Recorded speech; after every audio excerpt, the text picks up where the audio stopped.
I sprinted through the bustling streets of New York City, the cold wind biting at my face. My heart pounded in my chest, not from the exertion of running, but from the crushing weight of what I had just discovered. The theater loomed ahead, its grand marquee lit up against the night sky, promising an evening of high drama. Little did they know, the real show was about to start, and I was the one pulling the strings. As I weaved through the crowd, my mind replayed the last few hours over and over. The text messages, the photos, the undeniable proof that Claire, my wife of 6 years, had been seeing someone else. And not just anyone, Thomas, the charming actor she had met at that party a few months back. The same party where she had introduced us, all smiles and laughter as if nothing was amiss. I hadn't seen it then. Or maybe I hadn't wanted to. Claire had always been the life of the party, the center of attention wherever we went. I was content to stand by her side, letting her soak up the spotlight while I played the role of the supportive husband. But now, that light was blinding, exposing everything I had refused to acknowledge. I pushed open the theater doors and slipped inside, the warmth of the lobby hitting me like a wave. I scanned the crowd, spotting familiar faces, our friends, colleagues, people who had known us for years. All of them were here to see the show, blissfully unaware of the drama unfolding behind the scenes. Claire and Thomas were set to perform tonight. A high-profile production, one that had been the talk of the city for weeks. She had been so excited, telling me how much this meant to her. I had smiled and nodded, even though I hadn't been listening. Maybe if I had paid more attention, I would have seen the signs earlier. But it was too late for that now. Tonight wasn't just about their performance. It was about the truth, cold, hard, and unforgiving. And I was going to make sure everyone saw it. It hadn't always been like this. Claire and I used to be happy, back when life was simpler, and the city didn't feel so suffocating. We met in college, two young dreamers who had fallen in love with each other and the idea of a future together. Back then, we talked about everything, our hopes, our fears, our plans. We believed we could conquer the world as long as we had each other. But somewhere along the way, that changed. Maybe it was the city, with its endless demands and constant noise. Maybe it was us, growing older, drifting apart without even realizing it. I had my job, and my responsibilities, and Claire had hers. We still went to parties and still played the part of the perfect couple.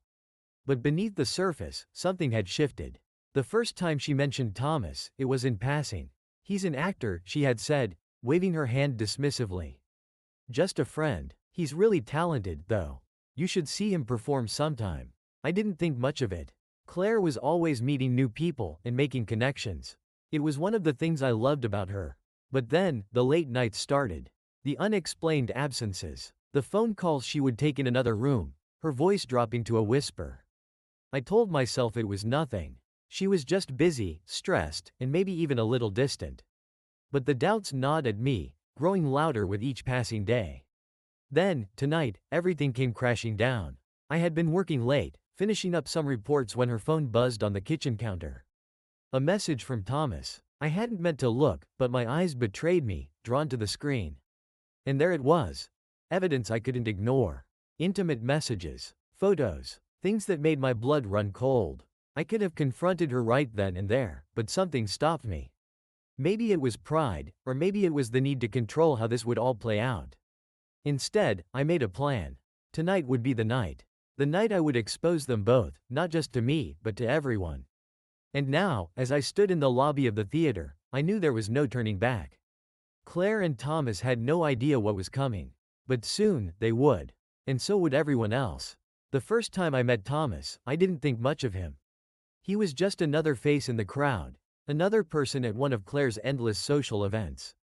It was a fundraiser, some glamorous affair filled with actors, artists, and people who loved to hear themselves talk. Claire thrived in these environments, moving effortlessly from one conversation to the next.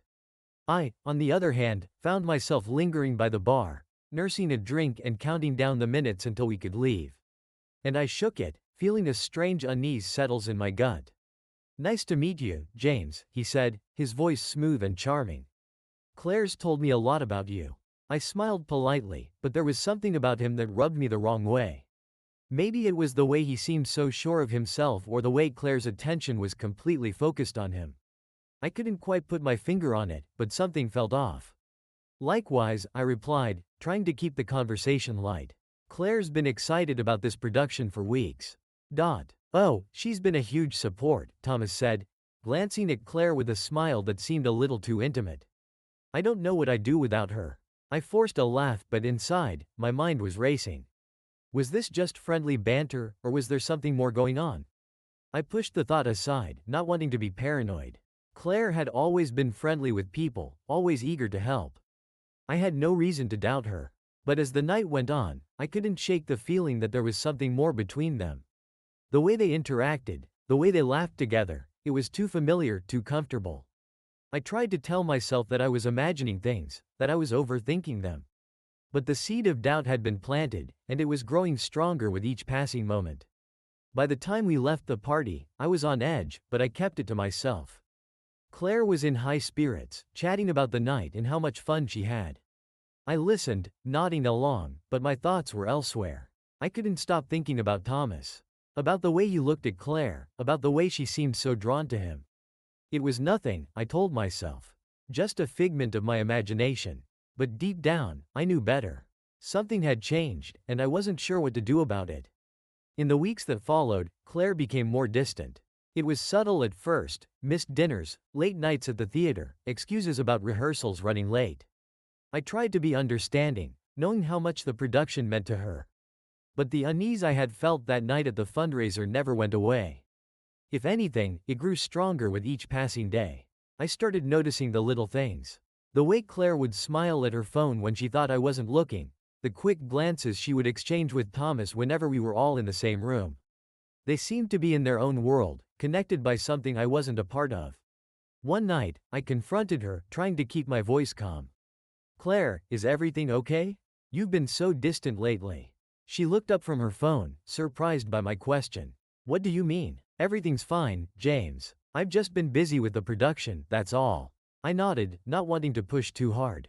I get that, but we hardly spend any time together anymore. I feel like I'm losing you. Her expression softened, and she reached out to take my hand. I'm sorry, James. I didn't realize you felt that way. This production has just been so consuming, you know? But it'll be over soon, and things will go back to normal. I promise. I wanted to believe her. I wanted to believe that everything would go back to the way it was. But the doubt lingered, gnawing at me. I couldn't shake the feeling that there was something she wasn't telling me. And then, one night, I found the messages. I wasn't even looking for them. I had gone to grab my phone from the kitchen counter and accidentally picked up hers instead. It buzzed with a new message, and before I could stop myself, I glanced at the screen. It was from Thomas. Can't wait to see you tonight. Miss you already. My heart stopped. I stared at the message, my mind racing. This couldn't be real. There had to be some other explanation. But as I scrolled through the conversation, I found more messages, each one more damning than the last. Photos, plans to meet up, declarations of love. I felt sick. My hands shook as I put the phone down, trying to process what I had just seen. Claire was having an affair. There was no denying it now. All the doubts, all the suspicions, they had all been true. For a moment, I considered confronting her, demanding answers. But then, something else took hold of me, a cold, calculated determination. I wasn't going to let this slide. I wasn't going to let them get away with it. If they wanted to play games, I would play along. But I would make sure the game ended on my terms. And when it did, they would both regret ever betraying me. In the days following my discovery, I felt like a stranger in my own life. Every glance, every word between Claire and me felt rehearsed. Hollow. She carried on as if nothing had changed, but everything had. I knew the truth, and now, every moment with her was like watching a ticking time bomb, knowing it would eventually explode. I could have confronted her. I could have told her I knew about Thomas and their affair. But where would that leave me? Angry, humiliated, with nothing but a broken marriage to show for it. No, that wasn't enough. If they were going to shatter my world, I wanted them to feel every jagged piece as it fell apart. That's when the idea started to form. It was subtle at first, a small, dark thought that whispered to me in the quiet moments when I was alone. But the more I thought about it, the more it grew until it was all I could think about. Revenge. Not just any revenge, but something public, undeniable, and devastating. I wanted everyone to see what they had done, to witness their betrayal in the most humiliating way possible. The opportunity came sooner than I expected. Claire mentioned over dinner one night that the theater was planning a special gala event to celebrate the opening of their new production. She and Thomas would be performing a scene together, one of the highlights of the evening, she said with a smile. I nodded, feigning interest, while inside, I was already planning my next move. I used my connections to get involved in the event's organization, playing the role of the supportive husband eager to help. No one questioned my motives, after all, I had always been Claire's biggest supporter. I made sure everything was perfect, every detail was meticulously planned. Invitations went out to our friends, colleagues, and anyone else who mattered in our social circle. The stage was set, and I would make sure the spotlight would shine exactly where it needed to. Behind the scenes, I worked on the real plan. I gathered evidence, copies of the messages, photos of them together, all the proof I needed to expose their affair. It wasn't enough to simply tell people. I wanted them to see it, to feel the same betrayal I had felt. This would be more than just a confrontation, it would be a public spectacle. A final act that would leave no room for doubt. Claire was completely unaware, still lost in her double life, thinking she had everything under control. She rehearsed her lines, laughed with Thomas, and came home to me as if nothing had changed. But I knew better, and soon, so would everyone else. The night of the gala arrived faster than I expected. The city was buzzing with excitement, and the theater was filled with the who's who of New York's elite. Claire had spent hours getting ready, carefully choosing her dress and perfecting her makeup. She looked stunning, radiant, even, but all I could see was the woman who had betrayed me. "Are you ready?" she asked with a smile as she adjusted her necklace in the mirror. "This is going to be an amazing night." I forced a smile, trying to keep my emotions in check. "Yeah, I'm ready," I replied. "It's going to be unforgettable." As we arrived at the theater, the energy was palpable. The red carpet, the photographers, the anticipation, it all felt surreal. Claire was in her element, greeting everyone with a wide smile, her arm linked with mine as if nothing was wrong. But I could see the flicker of nerves in her eyes, the way she glanced around, looking for Thomas. She couldn't hide it from me anymore. Inside, the atmosphere was electric. The theater was packed, the air thick with anticipation. Claire excused herself to join Thomas backstage, leaving me alone in the crowd. I watched her disappear into the shadows, knowing that soon, her world would come crashing down. I took my seat near the front, close enough to see everything unfold. The lights dimmed, and the show began. It started like any other performance, elegant and controlled, the actors moving gracefully across the stage. But I wasn't here for the play. I was waiting for the moment when everything would change. Finally, it came. Claire and Thomas stepped onto the stage together, their chemistry undeniable. The audience was captivated, hanging on their every word. But I wasn't watching the performance, I was watching them. The stolen glances, the subtle touches, the connection they thought they could hide. It was all there, laid bare for anyone to see if they only looked closely enough. As their scene reached its climax, I made my move. I signaled the technician I had bribed earlier, and suddenly, the large screen behind them flickered to life. At first, it displayed nothing but a blank canvas. Then, the images appeared, photos of Claire and Thomas together, in intimate moments they thought were private. The messages followed one by one, filling the screen with undeniable proof of their affair. The audience gasped, the shock rippling through the room like a wave. Claire and Thomas froze on stage, their expressions shifting from confusion to horror as they realized what was happening. Claire's eyes locked onto mine, wide with disbelief, as the reality of the situation hit her. The theater erupted into chaos, whispers, gasps, people craning their necks to get a better view of the spectacle unfolding before them. Claire stumbled backward, her face pale, while Thomas stood there, stunned, unable to comprehend what had just happened. I stood up slowly, the weight of my actions settling over me like a heavy blanket. This was what I wanted, complete and total exposure. But as I looked at Claire, broken and humiliated on that stage, I couldn't help but wonder if I had gone too far. The curtain fell, the lights dimmed, and the show was over. But the damage had been done, and there was no going back. The theater was silent, save for the faint rustling of people shifting in their seats, too stunned to move. I stood there, still processing what I had done, as Claire and Thomas remained frozen on the stage. Their perfect world had shattered before their eyes, and I had been the one to break it. But instead of the satisfaction I had expected, a strange emptiness settled over me. As the whispers and murmurs began to grow, I saw Claire finally move. She turned toward me, her eyes wide and glistening with tears. For a brief moment, I saw the woman I had fallen in love with, the one who had once shared my dreams and my life. But that moment passed quickly, replaced by the cold reality of what she had done. She didn't say a word as she left the stage, her steps unsteady, her world crumbling around her. Thomas followed, his expression blank as if he couldn't comprehend the enormity of what had just happened. The theater staff tried to regain control of the situation, but the damage was done. The event was over, the spectacle complete. I didn't stay to watch the fallout. I didn't want to see the pitying glances from the audience or hear the whispers that would follow me out of the theater. I had gotten what I wanted, public exposure, complete humiliation. But it didn't feel the way I had imagined. As I walked out of the theater and into the cold night air, I felt an overwhelming sense of detachment. The city, always so full of life, seemed distant and unfeeling. I had achieved my revenge, but instead of feeling triumphant, I felt hollow. The walk back to our apartment was a blur. My mind was racing, trying to make sense of everything.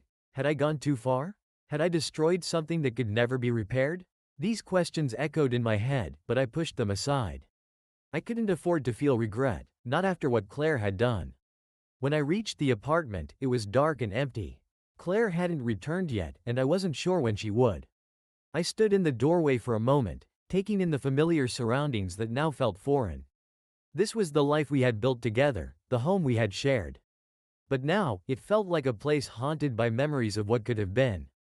I sat down on the couch, staring at the silent walls, trying to find some sense of closure. But there was none. Instead, I was left with the realization that while I had exposed their affair to the world, I had also exposed my own vulnerability, my own pain. And that was something I couldn't erase. It was past midnight when Claire finally came home. I heard the door creak open, followed by her hesitant footsteps. She didn't turn on the lights, didn't call out my name. She knew I was there, waiting. She walked into the living room, her face pale and tear-streaked, and stopped when she saw me sitting in the dark. For a long moment, we just stared at each other, the silence between us thick with unspoken words. There was no need for pretense anymore. Everything was out in the open, exposed for all to see. "Why?" she finally whispered, her voice breaking. "Why did you do that?" I looked at her, the woman who had once been my everything, and felt the weight of my actions pressing down on me. "I had to," I said quietly. "You left me no choice." Her eyes filled with tears again, and she shook her head. "No choice? James, you could have talked to me. We could have worked this out. But, this?" She gestured vaguely as if trying to find the right words to describe the chaos I had unleashed. "This was cruel." "Cruel?" I repeated, feeling a surge of anger rise within me. "You're calling me cruel? After everything you did? You lied to me, Claire. You betrayed me. And you think I'm the one who's cruel?" She flinched at my words, but I didn't stop. The anger, the hurt, it all came pouring out, unchecked. "You think I didn't see it? The late nights, the secrecy? You thought you could just carry on with him, and I wouldn't notice? You thought you could make a fool out of me?" "James, please," she began, but I cut her off. "No, Claire, you don't get to explain this away. I saw the messages. I saw the photos. You were with him, and you didn't even have the decency to hide it. You flaunted it right in front of me." She collapsed onto the couch, burying her face in her hands. "I'm sorry," she sobbed. "I didn't mean for it to happen. I never wanted to hurt you." I stood there, staring down at her, feeling a strange mix of pity and rage. "But you did," I said, my voice cold. "You hurt me more than you can imagine. And now, everyone knows. They all know what you did." Claire looked up at me, her tear-filled eyes pleading for forgiveness, for understanding. But I couldn't give her that. Not yet. Maybe not ever. "What happens now?" she asked, her voice trembling. I didn't have an answer. The future, once so certain, now felt like a vast, empty void. Everything we had built together was gone, torn apart by lies and betrayal. I didn't know what was next. All I knew was that the life we had was over. "I don't know," I finally said, my voice hollow. "I don't know what happens next." We sat there in silence, two broken people in a broken home, unsure of where to go from here. The confrontation had left us both raw and exposed. But at that moment, as the city outside continued its relentless march forward, one thing was clear: there was no going back to the way things were. Our story had reached a turning point, and whatever came next, we would have to face it separately.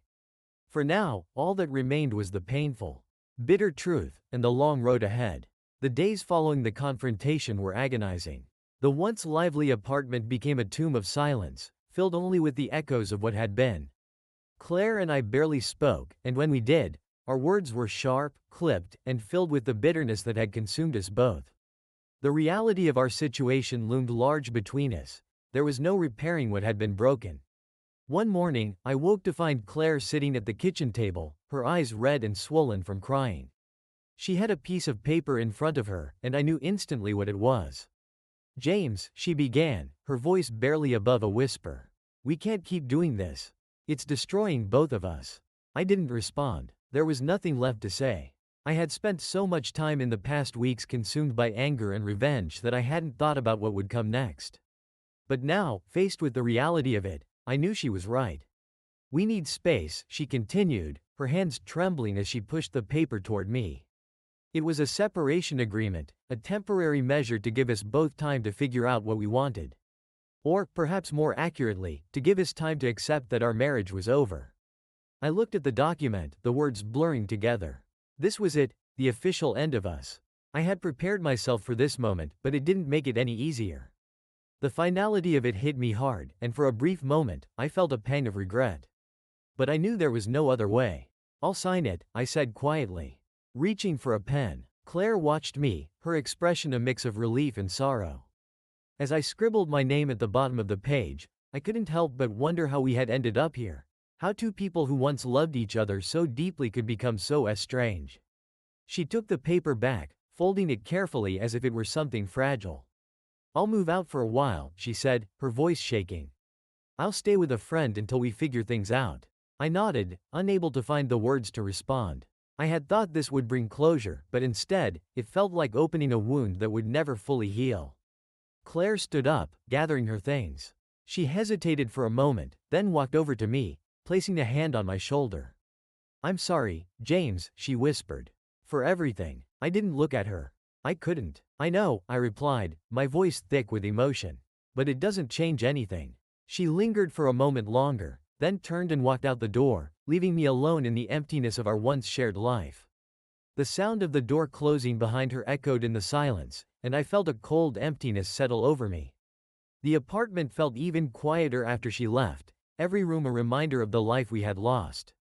I wandered through the space, each step heavy with the weight of what had happened. The photos on the walls, the memories we had created, they all felt like ghosts haunting me, reminding me of the happiness that had once been so tangible. But now, there was nothing left but the bitter aftertaste of betrayal and the lonely path ahead. In the weeks that followed, I tried to find some sense of normalcy. Work became my refuge, a place where I could bury myself in tasks and deadlines, where I didn't have to think about what had happened. But even that offered only temporary relief. The memories were always there, lurking in the background, ready to resurface when I least expected it. Friends and colleagues reached out, offering support, but I found it hard to talk to them. What could I say? That I had destroyed my marriage in a fit of revenge. And now I was left with nothing? The pity in their eyes was unbearable, so I kept my distance, retreating further into myself. It wasn't until one evening when I was sitting alone in the apartment, that the full weight of my actions truly hit me. I had spent so much time consumed by anger that I hadn't considered the consequences. Yes, I had exposed Claire and Thomas, but what had it cost me? My marriage, my peace of mind, my sense of self, all of it had been shattered in the process. I realized then that revenge hadn't brought me the satisfaction I thought it would. It had only deepened my pain, turning me into someone I barely recognized. And now, as I sat in the wreckage of my life, I had to figure out how to move forward. I started small, forcing myself to get out of the apartment, to reconnect with the world outside. I went for long walks through the city, finding solace in the bustling streets and the anonymity of the crowds. I visited places I hadn't been in years, trying to remind myself of who I used to be before all of this. Slowly, I began to piece myself back together. It wasn't easy, and there were days when the weight of it all felt too much to bear. But I knew I had to keep going, to find some way to rebuild my life, even if it would never be the same. One afternoon, as I was walking through Central Park, I found myself sitting on a bench, watching the world go by. The sun was setting, casting a warm glow over the city, and for the first time in weeks, I felt a small sense of peace. It wasn't much, but it was a start. I thought about Claire, wondering where she was, and what she was doing. A part of me still missed her and still longed for the life we had shared. But I knew that we could never go back to that. Too much had happened, too much had been broken. As I sat there, I realized that forgiveness, both for Claire and for myself, was the only way forward.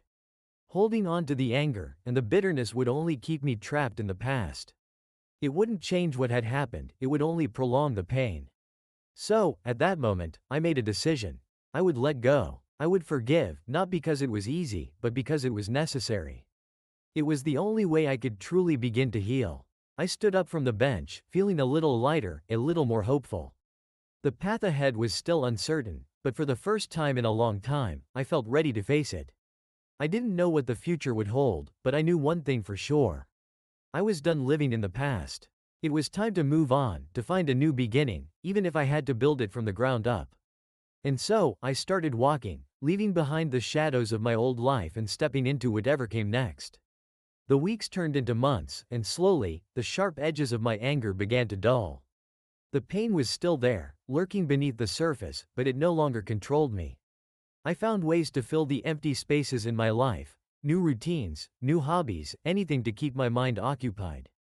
Work remained my constant, but outside of that, I started reconnecting with the world in small but meaningful ways. One evening, I found myself at a local cafe, a place I used to frequent before everything fell apart. It was quieter than I remembered, the kind of place where people went to escape the city's chaos for a while. As I sat by the window, watching the pedestrians rush by, I felt a sense of calm wash over me. That's when I noticed her, a woman sitting alone at a table near the back. Engrossed in a book, there was something about her that drew my attention, something familiar yet entirely new. She had a quiet grace, a presence that made the rest of the room fade into the background. I didn't approach her, I wasn't ready for that yet. But I found myself coming back to the cafe over the next few weeks, always hoping to catch another glimpse of her. Sometimes she was there, sometimes she wasn't, but each time I saw her, it reminded me that life still had unexpected moments of beauty, even in the midst of pain. During this time, I also made a conscious effort to reconnect with old friends. At first, it was awkward. Many of them had heard about what happened, and I could see the curiosity in their eyes, the unspoken questions. But as time went on, I realized that not everything had to be about the past. We could still laugh, still enjoy each other's company, still find ways to move forward. One night, after a long day at work, I met up with a few friends for drinks. It was the first time in a while that I felt genuinely relaxed, the weight of everything lifting, even if just for a few hours. As the night wore on, we talked about the future, plans, and dreams, and for the first time in a long time, I found myself looking forward to what might come next. When I got home that night, the apartment didn't feel quite as empty. The silence wasn't as oppressive, and the memories didn't hurt as much. I realized then that I was healing, bit by bit, piece by piece. It wasn't a straight line, and there were still days when the pain would resurface, but I was making progress. I was finding myself again. One Saturday morning, as I was walking through the park, I saw her again, the woman from the cafe. She was sitting on a bench, the same book in her hands, her face lit up by the soft sunlight filtering through the trees. I hesitated for a moment, unsure if I should approach her. But something inside me pushed me forward, a small voice telling me that it was time to take a chance. "Mind if I sit here?" I asked, gesturing to the empty space next to her. She looked up, surprised at first, but then smiled warmly. "Not at all." I sat down, feeling a mix of nerves and excitement. Up close, she was even more captivating, her eyes bright, her expression open and kind. We sat in silence for a few moments, the sounds of the park filling the space between us. I wasn't sure what to say, or how to start a conversation with a stranger who somehow felt so familiar. But she broke the silence first. Her voice gentle and curious. "You're a regular at that cafe, aren't you?" I smiled, relieved by the easy way she spoke. "Yeah, I've seen you there a few times. It's one of my favorite spots in the city." "Mine too," she said, closing her book and turning toward me. "It's a good place to get lost for a while." We started talking, and before I knew it, hours had passed. We discussed everything: books, travel, our favorite spots in the city. Her name was Anna, and she had moved to New York a few years ago for work. She was a writer, drawn to the city's energy and endless stories waiting to be told. There was an ease to our conversation, a connection that felt natural and unforced. As the afternoon wore on, I found myself opening up to her in ways I hadn't expected. I told her about my work, my friends, and, cautiously, about the pain I had been through. She listened without judgment, her eyes filled with understanding rather than pity. It was refreshing, like taking a breath of fresh air after being underwater for too long. And through it all, I began to realize that I was no longer defined by my past. Yes, it had shaped me, and had brought me to this point, but it didn't control me. I was still here, still standing, still capable of finding happiness, even after everything that had happened. One evening, as we sat together on a bench in the park, watching the sunset, Anna turned to me and asked, "What do you want now, James? For your future?" I thought about it for a long moment, letting the question settle over me. The answer wasn't easy, but it was honest. "I want to live," I said finally. "I want to move forward, to find joy in the little things again. And maybe, just maybe, I want to see where this goes. Whatever it is." She smiled, a soft, understanding smile, and took my hand in hers. "That sounds like a good plan." As we sat there, hand in hand, watching the sky turn shades of pink and orange, I felt something I hadn't felt in a long time: peace. It wasn't the end of the story, but it was a new beginning. And for the first time in a long time, I was ready to embrace whatever came next. As the weeks turned into months, my life settled into a new rhythm. It wasn't the life I had envisioned, but it was one I could accept. I continued seeing Anna, and though we never rushed into defining our relationship, there was an unspoken understanding between us, a mutual respect and a shared sense of healing. Our days together were simple. We met at the cafe for coffee, wandered through the city's parks, and sometimes spent evenings talking for hours on end. It was easy, comfortable, and exactly what I needed after the chaos of the past year. One afternoon, as we sat at the cafe, Anna mentioned a writing project she was working on, a series of short stories about the complexities of human relationships. "I've been thinking a lot about what people carry with them," she said, her fingers tracing the rim of her coffee cup. "The burdens, the memories, the regrets, and how those things shape who we are." Her words struck a chord with me. I had spent so much time carrying the weight of my past, Claire's betrayal, my own mistakes, the anger and sadness that had consumed me. But slowly, I was learning to let go of those burdens, to allow myself the possibility of something new. "What about you?" she asked, her eyes meeting mine. "What do you want to carry forward from here?" I thought about it for a moment, the answer coming to me more clearly than I expected. "I want to carry forward the lessons I've learned," I said, "but not the pain. I don't want to be defined by what happened. I want to live without that shadow hanging over me." Anna smiled, her eyes softening with understanding. "That's a good goal, James. And I think you're well on your way to achieving it." Her words were reassuring, and at that moment, I realized just how far I had come. I wasn't the same person I had been when Claire and I were together, nor was I the person I had become in the aftermath of our separation. I was someone new, someone stronger, more self-aware, and ready to embrace whatever the future held. The thought of Claire still crossed my mind from time to time, but it no longer carried the sting it once did. I didn't know where she was or what she was doing, and that was okay.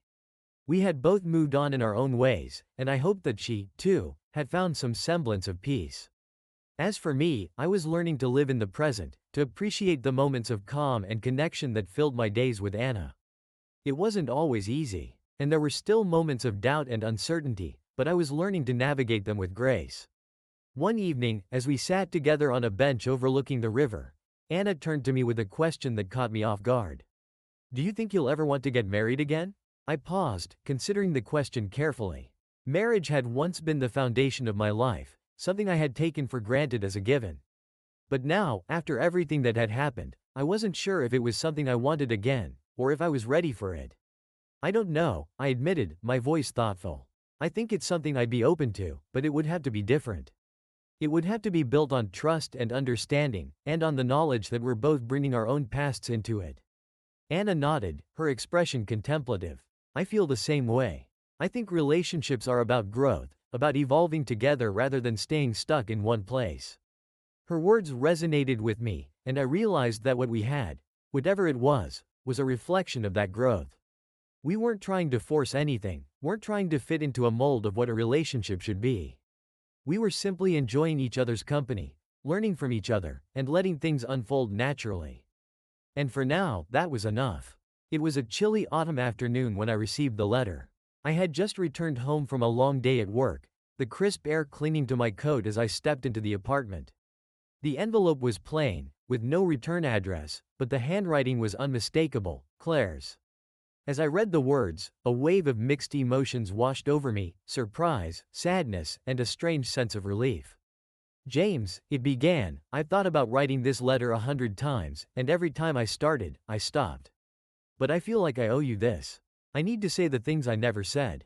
She went on to apologize, not just for the affair, but for everything that had led up to it. The distance, the disconnect, the choices that had driven us apart. She admitted that she had been lost, searching for something she couldn't find in our marriage, and in the process, she had hurt the person who had meant the most to her. I know I can't undo what's been done, she wrote. But I want you to know that I'm truly sorry. I've spent a lot of time reflecting on everything, and I realize now how much I took for granted. I hope you can find it in your heart to forgive me, even if it's just so you can move on fully. The letter ended with a simple wish, that I find happiness, that I rebuild my life. And that I don't let the past define me. As I finished reading, I felt a strange sense of closure.